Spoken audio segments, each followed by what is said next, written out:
মৌলা, তোমার রহমতের সামনে আমার গুনার তো কোনো অস্তিত্ব নাই মৌলা। আমার গুনাহ না হয় পাহাড় পরিমাণ হবে, বেশি থেকে বেশি আসমান পরিমাণ হবে, না হয় পুরা পৃথিবী পরিমাণ হবে। তোমার রহমত তো অগণিত, তোমার রহমত তো অসীম, তোমার রহমত তো আনলিমিটেড। এবার রব্বে করিম বলে, তাহলে ঘাবড়াস কেন, তাহলে মন ছোট করস কেন? আরে গুনাহ করেছো তো করেছো, কি হয়েছে? একবার তো তওবার মাধ্যমে আমি রবের দরবারে ফিরে আই। মৌলা, ফিরে আসতে পারবো তো? দরজা কি খোলা আছে?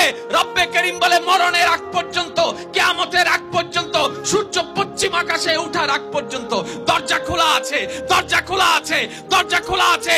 এবার বান্দা বলে, মৌলা 24টা ঘন্টার কোন টাইমে আসলে সেই দরজা খোলা পাবো? রব্বে করিম বলে, আরে ব্যাংকের দরজা খোলা থাকে নির্দিষ্ট সময়ে, অফিস আদালতের দরজা খোলা থাকে নির্দিষ্ট সময়ে, এমনকি ঘরের দরজাও খোলা থাকে নির্দিষ্ট সময়ে, এর বাইরে যাই না। কিন্তু তোর রবের দরবার এমন একটা দরবার, 24টা ঘন্টার যেই কোনো মুহূর্তে তুই আসবি, তোর রবের দরবার তোর জন্য খোলা থাকবে। সুবহানাল্লাহ।